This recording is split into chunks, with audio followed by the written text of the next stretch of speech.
Hi guys, it is April from Getting Hugo With It. Today I want to chat about books I've been adding to my wish list. I have been adding a few since the last time I did this, and so I just wanted to share them with you. Let's gush about all of the books I want on my shelves. Let's get into it.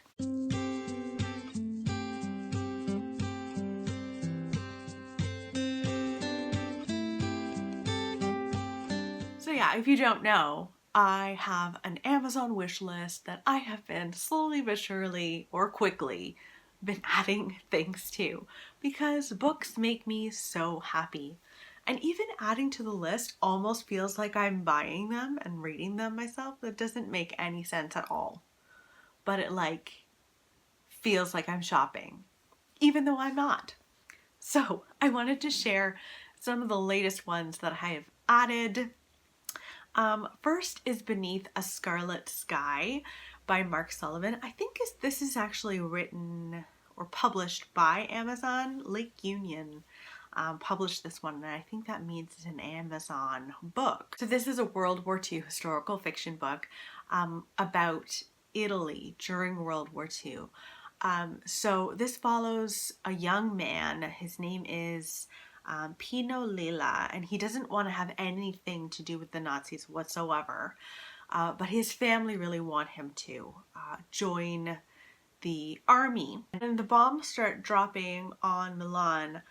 He actually starts helping Jewish people escape through the Alps. He does actually end up joining the army. He is a driver for Hitler's right-hand guy.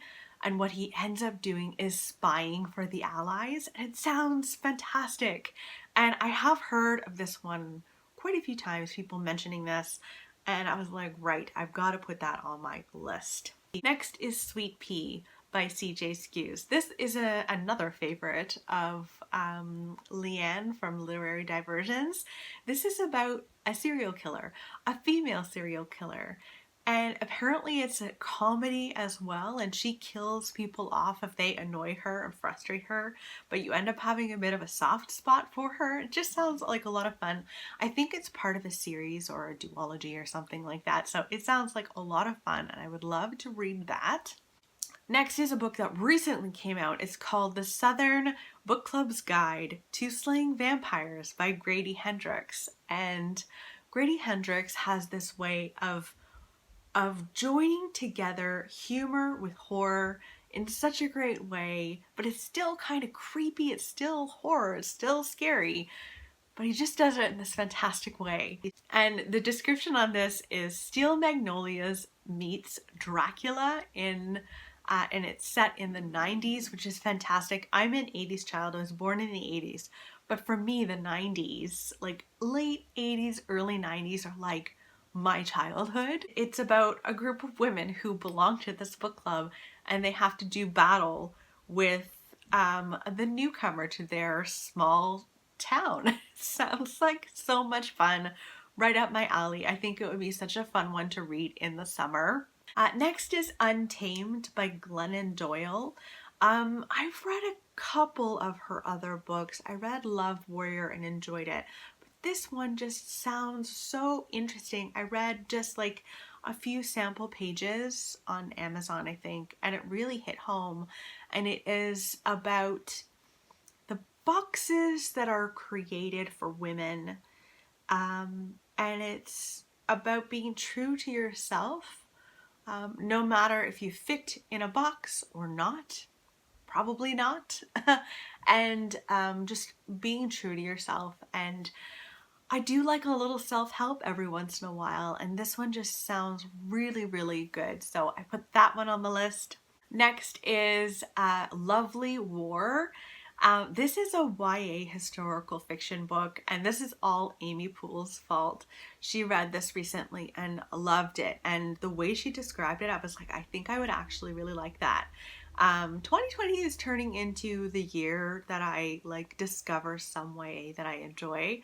In any case, this is a love story that's set, I think, in World War I, and it's interesting because it is narrated by Aphrodite, and she's telling her husband this love story. I think it's two couples that she tells the love story of. And I think they do meet when they're teenagers. Anyway, it sounds really great. I love the cover as well. I know that's a lame thing to say. Like, it's not a reason to buy a book. I realize that. The contents also sounds good, but I really love the cover. Okay, next is The Ballad of Songbirds and Snakes. This is a Hunger Games prequel, again with the YA. Who am I? I really loved the Hunger Games. I enjoyed the whole series. I recently rewatched all of the movies, and I just love this whole series. So when I found out she was coming out with a prequel, I was like, sign me up, I'm there. That sounds fantastic. And I think it's about the first Hunger Games or something along those lines. I don't really want to know too much because I want to go into it slightly blind and be blown away. I will miss Katniss, but I love this world so much that I would be thrilled if this became like a little trilogy or something of its own. Do you think that's gonna happen? I really hope so. Next is Kindred by Octavia Butler. Okay, so confession. I read Parable of the Sower, or The Sower, by Octavia Butler. I didn't like that, but this just sounds very different and very interesting. This is about a woman, I think it takes place in the 70s, and she time travels to the past. I don't think she means to, but she basically has to time travel to the past in the times of slavery in order to save the son, the white son of the plantation owner. Somehow he is linked to her present, and I don't know if she wouldn't survive or exist without him, but she has to go back in time and save him. And she also has to adjust to this time of slavery and how to act and how to survive. It sounds really, really good, and I've only heard good things about that one, so I put it on the list. Next is The Boy, the Mole, the Fox, and the Horse. This is supposed to be such a beautiful story. I think it's a children's story, and it's meant to be really, really inspiring.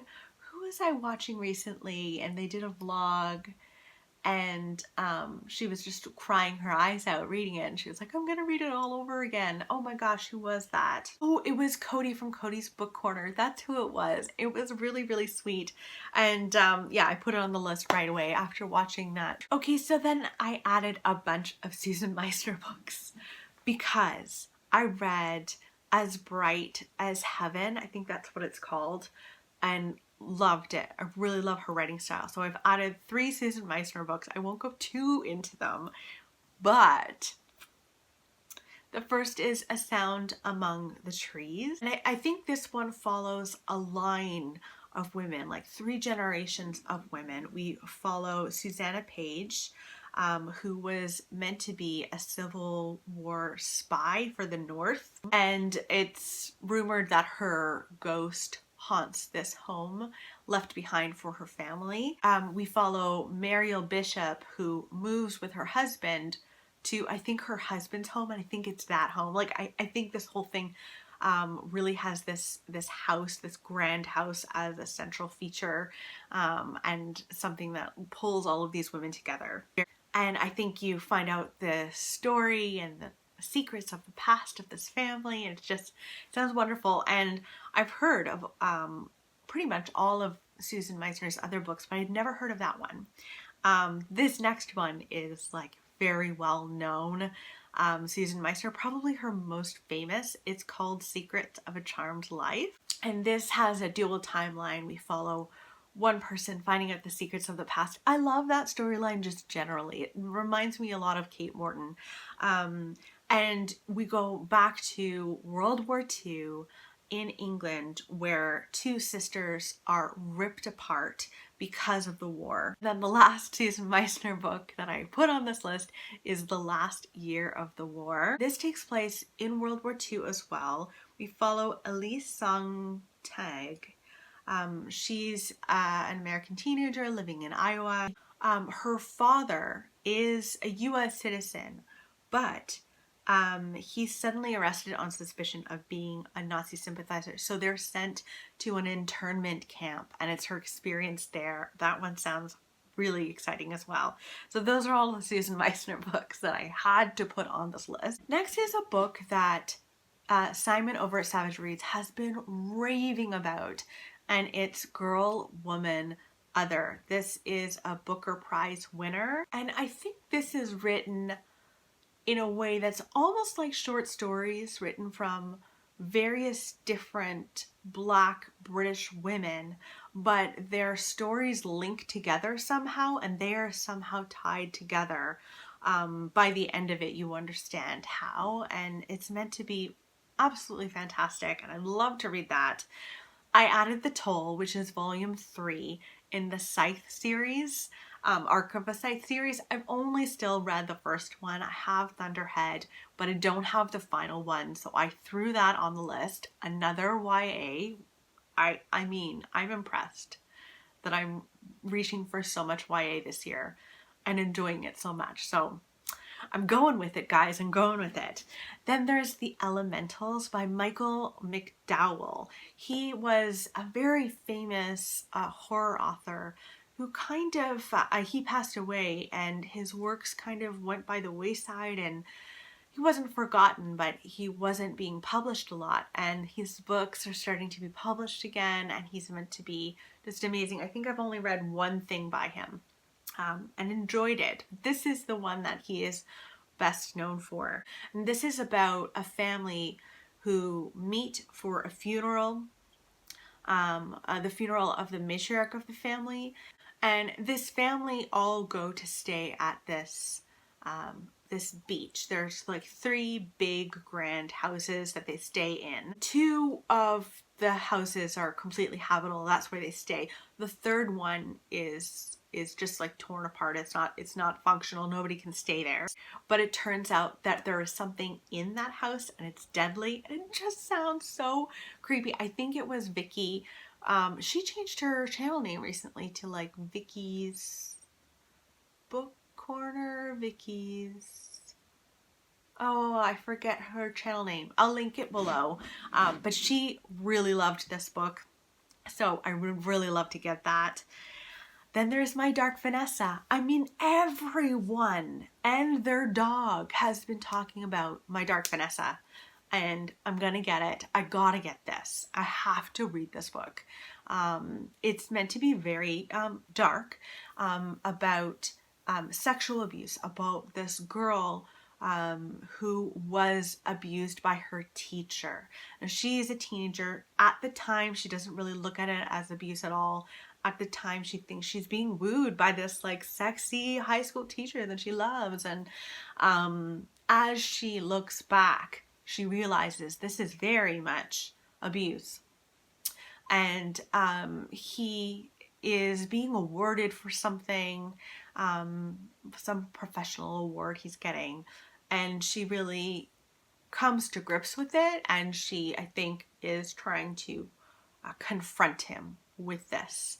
It sounds so incredibly important, and I really want to read that one. Next is the AOSAWA murders. This sounds so twisted. This is about a big party, and 17 people at the party die from cyanide poisoning. There is cyanide in their drinks. They all die from it. There is one survivor, and her name is Hisako. And people have concluded, like the police have concluded, like they think that this Hisako has had something to do with this and is the reason for all of these deaths. And I think a group of people decide to write a book about it, and the truth is eventually found from this book. Doesn't that sound like so much fun in a weird, twisted way? I just think it sounds fantastic, so I'd love to get that. I've got 2 Stephen King on the list. Stephen King often come in little mass market paperbacks. I don't like those. So I would really love to get The Shining in like a normal paperback.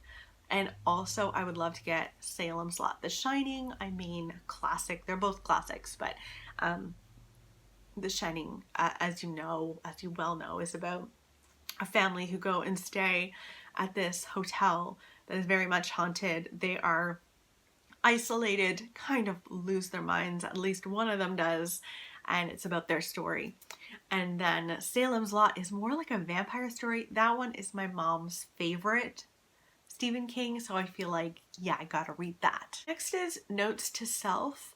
And this is a kind of biographical, autobiographical book about this woman's life. I think there is mention of miscarriage in here, if I'm not mistaken. And I have had a miscarriage, and it was one of the hardest things I've ever gone through, if not the hardest, alongside infertility.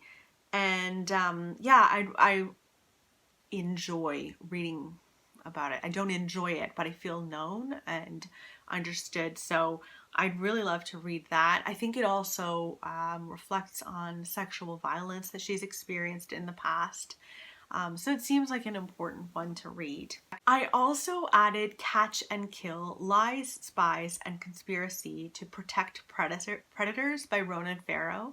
I think he won a Pulitzer Prize for his work. He was a major part of bringing Harvey Weinstein down and many sexual predators, and the book itself sounds really, really interesting.